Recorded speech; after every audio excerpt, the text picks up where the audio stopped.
Concepto riguroso de límite.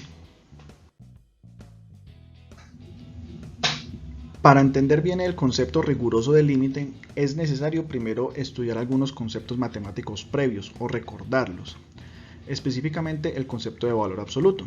Entonces recordemos algo, el valor absoluto de 3 es 3 positivo, creo que eso es muy obvio para todos, y a su vez el valor absoluto de menos 4 es 4. Sencillamente el valor absoluto devuelve el positivo del valor que está en el argumento del valor absoluto. Eso es sencillo, ¿cierto? Pero tenemos certeza del significado geométrico del valor absoluto. Entonces ahí es donde vamos a empezar. Vamos a trazar nuestra recta numérica, una recta numérica sencilla, simple, y en él entonces vamos a establecer lo que es el concepto geométrico del valor absoluto, que sencillamente el valor absoluto desde un punto de vista geométrico me habla de distancia. Entonces si me dicen el valor absoluto de 3, yo debo entender que me están hablando de una distancia de 3 unidades, medidas desde 0. Entonces si me dicen representa el valor absoluto de 3, pues sencillamente es la distancia que hay entre 0 y el 3, y toda distancia obviamente es positiva. A su vez, el valor absoluto de menos 4 será la distancia que hay desde 0 hasta el punto menos 4. Y si cuento unidades, obviamente esa distancia me da 4 unidades. Entonces el valor absoluto me representa geométricamente distancia. ¿De acuerdo?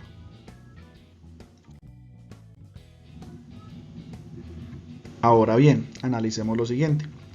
Tenemos dos puntos cualquiera en la recta numérica, el punto A y el punto B. Y tenemos que tener en cuenta de que estamos trabajando en el campo de los reales. Entonces A y B pertenecen a los números reales. Habíamos planteado entonces que el valor absoluto es igual a A, el valor absoluto de B es igual a B, ¿cierto? Ahí todo sencillo, todo en calma. Pero ¿qué pasa cuando yo pregunto cuál es el valor absoluto de A menos B? Recuerden, asociemos lo que es a la idea, asociar el concepto de valor absoluto matemático con distancia geométrica. Entonces, el valor absoluto de A menos B es sencillamente la distancia entre A y B. De nuevo, el valor absoluto de A menos B es la distancia entre A y B. ¿De acuerdo? Entonces, haciendo como el mismo análisis en los dos primeros, en el valor absoluto de A y el valor absoluto de B, esto lo puedo escribir de esta forma. El valor absoluto de A se puede escribir como el valor absoluto de A menos 0. ¿Por qué?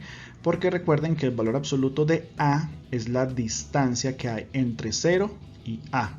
Entonces, haciendo este símil con este, estamos hablando lo mismo, que el valor absoluto de A menos 0 es la distancia que hay desde A hasta 0, lo cual es A. A su vez, lo mismo pasa con el valor absoluto de B, ¿cierto? El valor absoluto de B es lo mismo que el valor absoluto de B menos 0.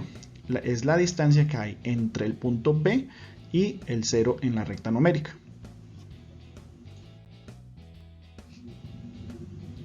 Ahora, analicemos lo siguiente. Digamos, un ejemplo cualquiera. 5 difiere de 3. 5 difiere de 3. Lo cual es lo mismo que decir que 5 no es igual a 3, lo cual es obvio, ¿cierto? 5 no es igual a 3. Ahora analicemos esto desde un punto de vista geométrico, desde la magnitud o distancia que estamos hablando. Entonces trazamos nuestra recta numérica de nuevo y voy a representar con esta flecha el 3. O sea, el 3 en este momento me representa esa flecha, que es una flecha de magnitud de distancia 3. ¿Listo? Hago lo mismo con el punto 5. Esta flecha azul me representa el número 5, ya que tiene una distancia, una magnitud de 5. Hasta ahí es obvio, ¿cierto? Bueno, ¿qué pasa con lo siguiente? Como 5 es diferente de 3, eso es obvio, 5 es diferente de 3, entonces la distancia entre 5 y 3 es mayor a 0. Claro. La distancia en este momento la represento con esta flecha naranja.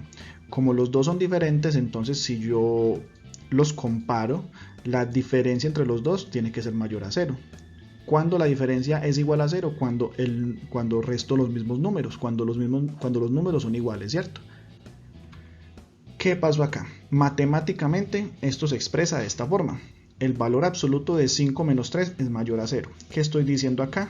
Estoy diciendo lo mismo que dije acá atrás, que la distancia entre 5 y 3 es mayor a 0.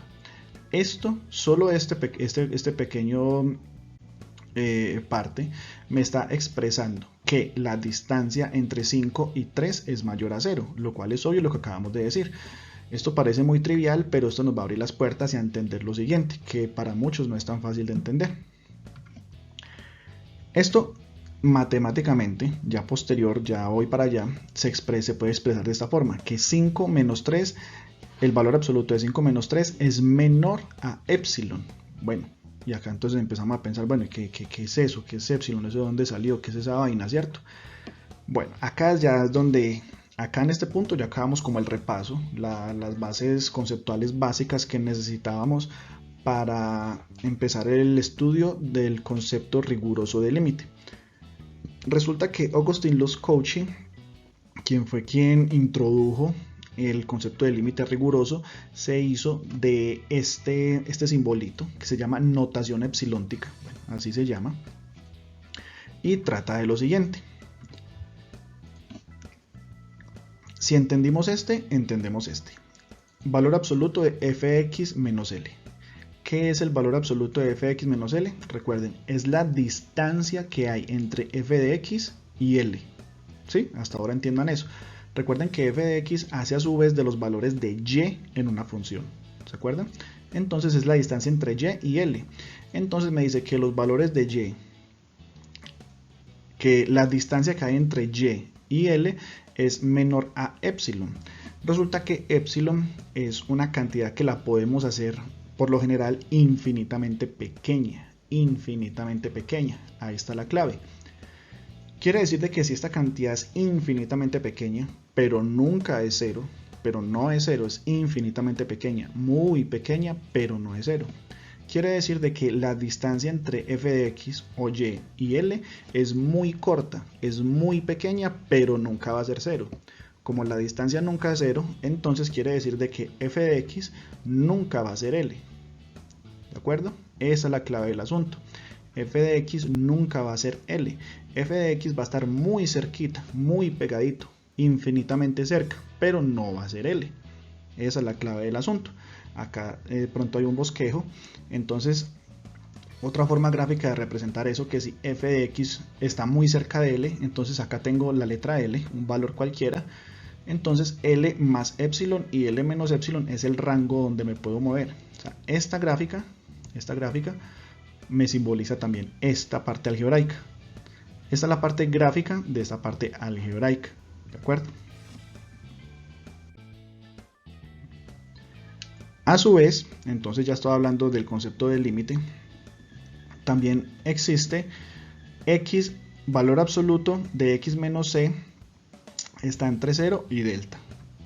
De nuevo, haciendo un símil con lo que acabamos de hacer, ¿qué quiere decir eso? Que la distancia entre x y c va a ser menor a delta, que el delta ocurre lo mismo con epsilon, es un valor muy pequeño, infinitamente pequeño, pero nunca va a ser 0. Entonces la distancia entre x y c va a ser siempre mayor a 0, o sea, siempre va a haber una distancia, pero esa distancia va a ser muy pequeña, muy pequeña. ¿Listo?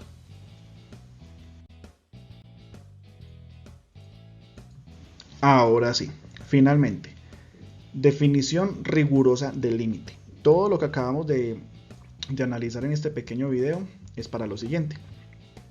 La definición rigurosa del límite establece que decir que el límite cuando x tiende a c de f de x es igual a L significa que para cada epsilon mayor a 0 dado, no importa qué tan pequeño, existe un correspondiente delta mayor a 0 tal que si la distancia entre x y menos c, la distancia entre x y c es mayor a 0 y menor a delta, entonces la distancia entre f de x y L es menor a epsilon. Esa vaina no se entiende, ¿cierto? Así tal cual no se entiende, pero si cogemos lo que teníamos anteriormente, sí se entiende. Entonces hagamos ese análisis detenidamente. Esto lo entendemos con una gráfica. Miremos.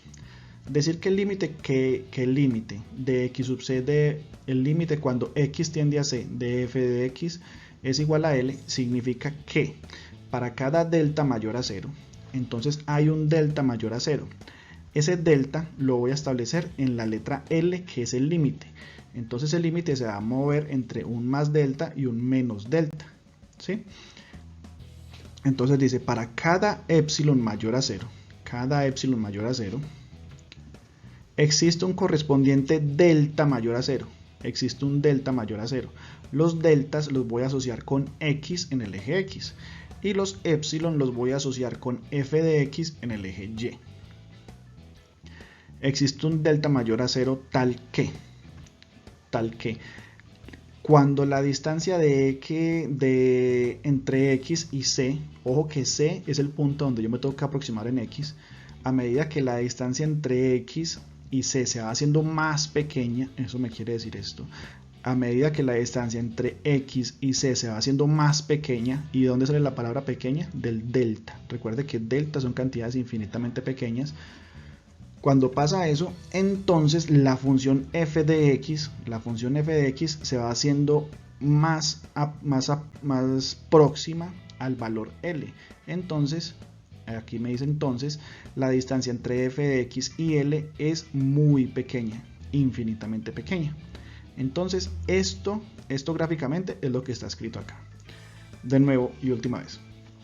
Para cada epsilon mayor a 0, recuerden que epsilon es una cantidad infinitamente pequeña que está en el eje y, existe un delta mayor a 0, que ese delta está en el eje x y también es una cantidad infinitamente pequeña.